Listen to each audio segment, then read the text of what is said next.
Ok, sí. Feliz noche, welcome. Tu costa bom, quando ako bastang. Feliz noite pessoa aqui na Holanda e mais claro, feliz tarde pessoa na Kosovo. Bom benissa que nós vez mais aqui de entrevista com nós estamos um programa somente interessante para o AWE, que é de duo. Senang se botin you que estudia, you que pensa de vai estudia, you que está estudando, me que aconselhava para o hasilie, bisanam para join nos, de forma que nós por suministrar informação aqui na Nang também. Informação sumamente interessante, sumamente importante. Passou nos tour saco tour aí de novo tinha ter conversação, viramento possível, não, que essa aqui por, que saia no por. Hoop importante wat bom informar, ora bo you, te abandonar Kosovo e of calcunje Island, para estudar na Holanda. E situação tá, a mim é complicado, porque tá outra foi o qual nós acostumamos com a maneira de processar, consequentemente é bom para botar a informação correta, assim não vou e custa muito também. Primeiro que nós começamos, nós chamamos invitado a bom menino, tem a botar o programa, lá que nós vamos com nosso sponsor de ave. Na Colectra, nós toma tempo para servir ora com mais da comunibo. Llama no centro de cliente na telefone 0800 035 di già luna per viernes for di setor de mente te cu setor de noche pa turno servizio nan off pa transita. Se você transita pa già sabra, tambe por ora. Por scorre para trabosita, riba aqualectra.com e aproveita a mesora, pone o documento na cerca para visita cerca nos vai mais fácil. Sim, Aqualectra su centro de cliente horta clapa servibo na e momento como ta kumini abo. Dank na Collector que te querer sempre bij de entrevista com. Laten we maar introduceren Monique Hogerwerf. Het programma mais laten worden conhecido na holandês, porque Monique está holandês, consequentemente nós adaptamos mesmo na idioma, então assim doen na abo e informação à noite. Monique, fijne avond, welkom bij ons van entrevista com. Dank je, Gabriel. Ja, u bent natuurlijk van het duo. En we gaan vanavond een beetje kletsen over het hele gebeuren omtrent aanvraag, studiefinancieringen en natuurlijk ook daarna. Misschien is het handig dat je even jezelf introduceert, Monique. Oké, mijn naam is Monique Hogewerf. Ik werk bij DUO, de dienst uitvoering onderwijs, al 26 jaar ondertussen. Ik ben op dit moment coördinator vanuit DUO voor het Caribisch gebied. Dus ik houd me bezig met alles wat met studiefinanciering en studenten uit het Caribisch gebied te maken heeft. En ook de studenten die weer teruggaan naar hun eiland en hun studieschuld moeten terugbetalen. Ja, hoe lang doe je dit al? Dit jaar, ik werk al 26 jaar bij DUO, maar echt met het Caribisch gebied mee bezighouden, dat doe ik nu 10 jaar ongeveer. Oké, dus dan versta je wel een beetje papiermens? Een tiki zo. Een tiki zo, oké. Nou, laten we even bij het begin starten. Een student die denkt van, oké, ik wil mijn studie vervolgen in Nederland. En die zitten van, oké, hoe gaat dat gebeuren? Hoe gaat het in werking? Je hoort ergens van een instantie die de studiefinanciering uitgeeft. En dat heet DUO. Klopt, Wat moet je als student als eerste doen? Wat je moet doen is eerst natuurlijk allerlei informatie gaan verzamelen. Je wil in Nederland gaan studeren, dus ik neem aan dat je dan van tevoren ook al hebt georiënteerd in Nederland, wat voor opleiding je wil gaan doen. En je zou natuurlijk ook kunnen kijken of je in de regio zou kunnen studeren. Hè? Het is niet zo per se dat als je verder wil gaan studeren dat je naar Nederland moet gaan. Maar als je besloten hebt naar Nederland te gaan, dan moet je er in ieder geval voor zorgen dat je je aanvraag studiefinanciering op tijd doet. En wij adviseren om minimaal 3 maanden voordat je met je studie gaat beginnen, om je aanvraag studiefinanciering in te dienen bij DUO. Dat moet met een papieren formulier. We proberen wel zoveel mogelijk digitaal aanvraagprocedures te doen. Alleen voor de studenten die afkomstig zijn uit het Caribisch gebied is dat niet mogelijk, omdat zij niet over een DigiD beschikken. En een DigiD kun je namelijk pas krijgen als je een burgerservice nummer hebt. En dat nummer krijg je pas als je in Nederland staat geschreven. Dus je moet je studiefinanciering aanvragen met een papieren formulier, wat wij op onze website duo.nl/Antillen hebben staan. Oké, dus in principe Je had het over 3 maanden voordat je naar Nederland komt. En het is ongeveer standaard dat wij rond de zomermaanden in Nederland of nieuwe opleiding starten. Dus net voor de zomer zou een student de aanvraag moeten doen bij Duo. Ja, als ze een opleiding in het MBO gaan doen in Nederland, dan begint het studiejaar 1 augustus officieel. Voor het hoger onderwijs is dat 1 september. Dus zeggen, nou doe dat 3 maanden van tevoren. Dus april, mei. Ga dan in ieder geval je aanvraag studiefinanciering indienen. Zodat wij ook voldoende tijd hebben om je aanvraag te verwerken. En dat je dan ook op het moment dat je gaat studeren, je studiefinanciering op tijd op je rekening krijgt. Ja. Wat doet Duo precies voor een student?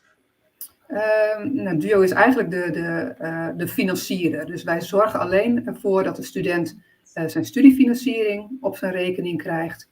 En ook dat hij gebruik kan gaan maken van het reisproduct. Dus de OV-kaart, waarmee je gratis in Nederland kunt reizen met het openbaar vervoer.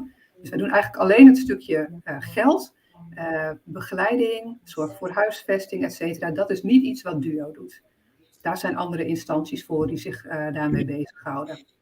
Ja, ik denk dat daar vaak een verwarring is. Men denkt dat Duo ook begeleiding of huisvesting, et cetera, uitregelt. Ja. Maar het enige wat dus met het geld die je van Duo krijgt, dat betaal je huisvesting mee. Daar Of kan je et inderdaad, cetera. daar kan je Maar inderdaad dat je niet dat jullie kamerhuur van... daar een of ander te maken heeft. Nee, wij zorgen niet voor huisvesting van studenten. Nee. Ja, daar zorgen jullie niet voor. Dat is dan helder.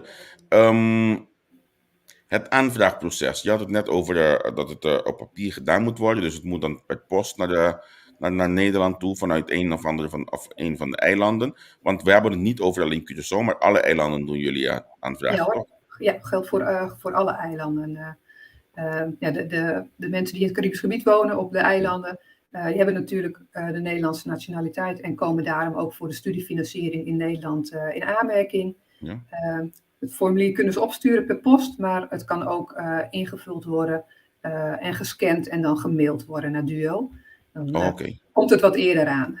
Oké, dat kan ook dan. Ja, dat kan ook. Je had het over 3 maanden van tevoren. Duurt dat proces zo lang dan? Dat je echt 3 maanden voor nodig hebt? Nee, het duurt niet per se 3 maanden. Alleen er moeten vaak nog wat extra stapjes gedaan worden. Hè? Wat ik al aangaf, een student op het moment dat hij zijn aanvraag gaat doen, beschikt nog niet over een burgerservice-nummer. En dat burgerservice-nummer is bijvoorbeeld weer nodig om je OV-kaart te kunnen gaan activeren. En we zeggen, doe dat gewoon wel in die periode van 3 maanden. Alle aanvragen komen natuurlijk tegelijkertijd binnen. Dus dan hebben wij voldoende tijd om alles te verwerken. Mochten er nog informatie ontbreken bijvoorbeeld, dan kunnen we de student nog vragen om aanvullende informatie op te sturen. En dan weten we zeker dat ze bij het begin van de studie hun studiefinanciering helemaal geregeld is. Ja. Op zo'n aanvraag, wat zijn ongeveer de informatie die men moet doorgeven aan Duo? Je moet je persoonsgegevens uiteraard. Hoeveel studiefinanciering je wil ontvangen. Er zit een verschil in als je MBO gaat doen. Dan kom je in aanmerking voor een prestatiebeurs. Ga je hoger onderwijs doen, dan bestaat de studiefinanciering alleen uit een lening. Dus je kunt aangeven van hoeveel studiefinanciering je wil hebben. En wat ook een hele belangrijke is het aanvragen van een aanvullende beurs. Die aanvullende beurs die is afhankelijk van het inkomen van de ouders. Dus op basis van het inkomen van de ouders berekenen wij van hoeveel zouden de ouders kunnen bijdragen op basis van het inkomen en voor hoeveel aanvullende beurs zou een student dan in aanmerking komen. Dus ook de gegevens van de ouders moeten dan doorgegeven worden bij het aanvragen van de studiefinanciering. En er moet ook gelijk een inkomensverklaring bij van de ouders, zodat we kunnen uitrekenen hoe hoog die aanvullende beurs kan worden. Ja. Dat aanvullende beurs, is dat een lening of hoort het gewoon erbij? De precieze ins en outs die verschillen ook wat voor onderwijs je gaat doen. Maar als je onder de prestatiebeurs valt, bijvoorbeeld als je een mbo-opleiding gaat doen, dan op het moment dat je je diploma haalt, dan wordt die aanvullende beurs ook omgezet in een gift. Oké, ja. Ik ben op de website van Duo even gaan spieken. Ja. En dan misschien als jij dat uit je hoofd weet, dat weet ik niet zeker. Maar voor onze studenten, waar moeten ze precies zijn? Want ik zie hier geld Ja, voor school en studie, OV, ja. inschrijven. Waar Ja, er moeten ze... staat heel veel informatie op onze website. En daarom hebben we voor de Caribische doelgroep hebben we een aparte ingang gemaakt. Dat is duo.nl/Antillen. En als je daarop gaat kijken, dan vind je juist alle informatie die speciaal voor de Caribische doelgroep van toepassing is. Oké, dus duo.nl/Antillen. Ik Ja. haal hem even erbij. Dan kan ik dat even delen met de kijkers. Deze, nee, je kan hem nog niet zien. Nu al. Dit is hem, toch? Ja, dat is hem. Dat is hem. Zowel voor Oké. het aanvragen van studiefinanciering, maar ook voor het terugbetalen van de studieschuld. Inderdaad, waar je nu naar beneden scrolt. Ja, Nou, daaronder hebben we nog de contactmogelijkheden. Dat is misschien ook wel mooi dat je dit inderdaad even liet zien. ja. Je kunt op verschillende manieren contact opnemen met Duo. Je kunt natuurlijk bellen, maar dat is vaak lastig vanwege tijdsverschillen onder andere. En dat is natuurlijk ook best wel duur. Je kunt ook mailen met ons. En we hebben sinds vorig jaar ook de mogelijkheid geboden nu om te chatten. Op de website staat ook wanneer dat mogelijk is. Ja. En om via een videogesprek een medewerker van Duo te kunnen spreken. Want we weten gewoon dat er ook best wel veel behoefte is aan persoonlijk contact. En als je dan gewoon even face-to-face je vragen kunt stellen aan een medewerker van Duo, dan is dat toch vaak een hele fijne manier om de informatie te krijgen. Ja. Nog fijner is het natuurlijk als het live kan. En daarom komen wij in het najaar... Ja, dat wil ik vragen, ja. Ja, komen wij ook naar de eilanden toe. We zullen in de periode van 1 tot en met 26 november zowel op Curaçao als op Aruba zijn. En de 2 weken daarna, dus eind november en begin december, nog 2 weken op Bonaire. En daar gaan we voorlichtingssessies houden, zowel voor het aanvragen van studiefinanciering, maar ook over het terugbetalen van de studieschuld. We zullen dan in die periode dat we er zijn ook 4 weken een tijdelijk servicekantoor hebben, waar mensen langs kunnen komen met al hun vragen. En kunnen we helpen met het invullen van formulieren bijvoorbeeld. En wat we ook gaan doen in die periode is mensen met betalingsachterstanden, dus mensen die hun studieschuld moeten terugbetalen, maar achterstand in de betaling hebben opgelopen. Die mensen hebben we uitgenodigd om ook in persoonlijk gesprek te gaan met een medewerker van Duo. Dus die hebben daar inmiddels een brief of een mail over gekregen. En die kunnen zich aanmelden om een gesprek te gaan voeren. Om te kijken of we dan samen tot een oplossing kunnen komen voor de betalingsproblemen die er zijn. Ja, ja. En waar zal het kantoor gevestigd zijn, het tijdelijk kantoor? Op Curaçao zal dat aan de Koninginnenlaan zijn, Koninginnenlaan 9 in Emma-stad. En op Aruba is het bij het departement van onderwijs. En het JF Kennedy Center heet het volgens mij. JF Kennedy Building. Dat staat ook op onze website die je net liet zien. Ja. Helemaal bovenin staat ook een banner waarop je kan klikken. En daar staat dan waar Duo, wanneer is, wanneer de voorlichtingssessies zijn. Daar moet je je ook voor inschrijven. Laten we even naar kijken. En als je dan kijkt, bekijk de data en locatie. Oké, ja, hier zo. Ja.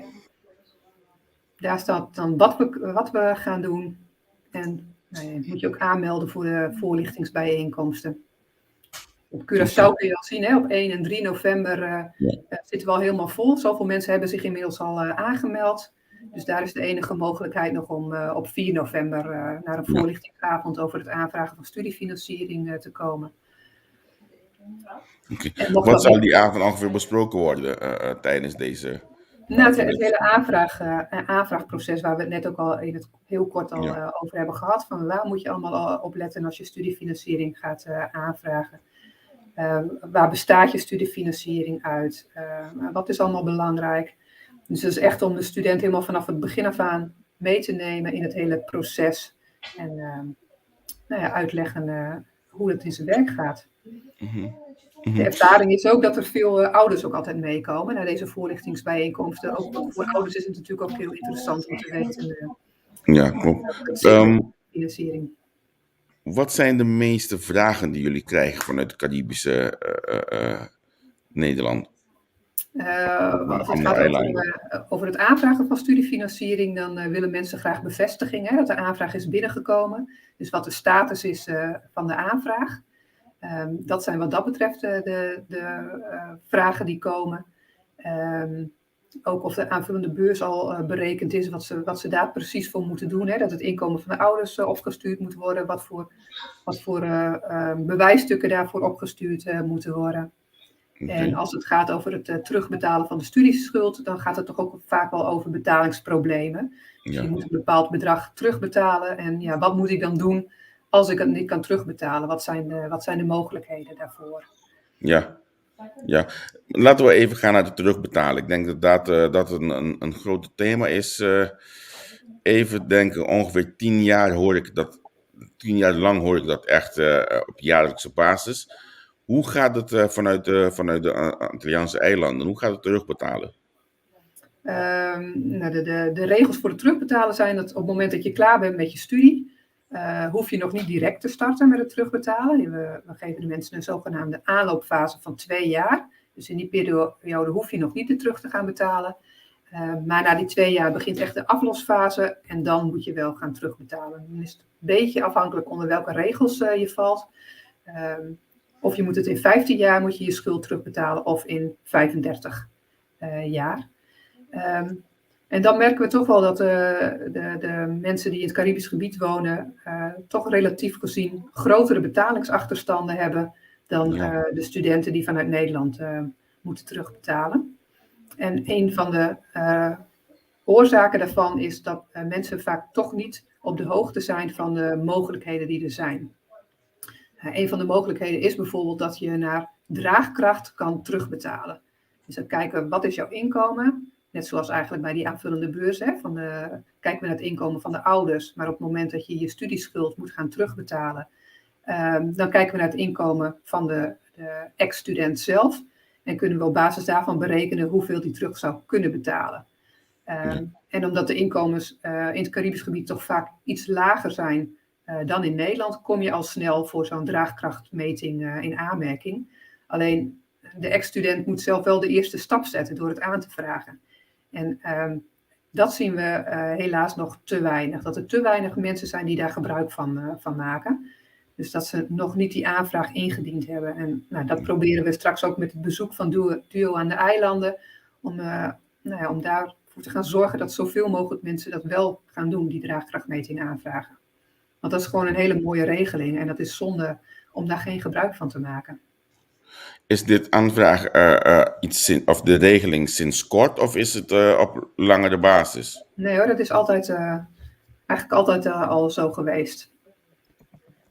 Oké, en wat zou de reden zijn dat men dan geen gebruik daarvan maakt? Want ik hoor dit al lang. Ik weet dat er zelfs een stichting was opgericht een tijdje om specifiek deze problemen aan te pakken voor de voormalige studenten. Maar dat loopt nog steeds. Er was het politiek basis zelfs een thema bij de IPCO hier in Nederland. Klopt, ja, maar klopt. Er is toch laat me zo zeggen, misschien geen vooruitgang in het terugbetalen. Ja, ik weet niet zo goed wat de reden ervan is. Aan de ene kant, ja, mensen die weten het misschien niet. Wat ook een reden kan zijn, is dat DUO de ex-student op de eilanden niet kan bereiken. Hè? Want op het moment dat jij weer terug verhuist naar Curaçao bijvoorbeeld, dan moet je wel je adreswijziging aan DUO doorgeven. En op het moment dat jij dat niet doet, dan kunnen we je ook niet meer bereiken. Dus dat kan een van de redenen zijn dat ze de post van DUO niet ontvangen. De postbezorging is natuurlijk ook wat trager dan dat we in Nederland zijn. Dus dat kan ook een reden zijn dat mensen te laat zijn met dingen. En misschien is het, dat weet ik niet, maar misschien is het soms ook een stukje gemak van het is met te veel moeite om het aan te vragen. Zou ook een reden kunnen zijn. Je moet wel zelf die eerste stap zetten om die aanvraag in te dienen. Je moet een inkomensverklaring meesturen. Dus je moet er zelf ook wel even wat voor doen. Ja, ik merk dat ik aantallen reacties krijg dat onze internetverbinding niet stabiel is. Ik hoor jou goed, jij hoort me goed? Ja, ik heb geen problemen. Ik zie hier 1, 2, 3, 4, 5 reacties, 6 reacties dat het niet niet stabiel is, willen de mensen misschien even weer uitloggen en dan weer erin. Kijken of het beter gaat. Want dan weten we dat of het informatie echt goed is terechtgekomen. Ik heb geen last hier. Ik zie ook dat mijn niet. verbinding ook op pijlen is. Dus dat is wel wat lastig voor mij om nu gelijk wat aan te gaan doen. Mensen die helemaal niks van hun laten horen, hoe pakken jullie dat op? Nou, we sturen ze natuurlijk betalingsverzoeken. Als daar niet op gereageerd wordt, dan gaan er aanmaningen gaan de deur uit. En als we dan nog steeds geen reactie krijgen, dan zijn we genoodzaakt om achterstallige schulden over te dragen aan een incassobureau of aan een deurwaarder. Ja. En helpt En dat? dat willen we natuurlijk liever niet. Hè. We komen natuurlijk zelf het liefst in contact met onze studenten, ex-studenten. Om te kijken van, nou, zijn er betalingsproblemen? Laten we vooral met elkaar in gesprek gaan en kijken wat wel de mogelijkheden zijn. Want schulden overdragen aan een deurwaarder, daar wordt natuurlijk helemaal niemand blij van. Maar als we echt geen contact kunnen krijgen, dan is dat de laatste stap die wij kunnen zetten. Ja, dat snap ik. Dan wil ik even teruggaan naar het aanvraagproces. Jullie zitten natuurlijk op alle eilanden, of jullie gaan naar alle eilanden binnen het Koninkrijk. Welk is het grootste eiland die je zegt van oké, die is het meeste die aanvraag doet van Duo?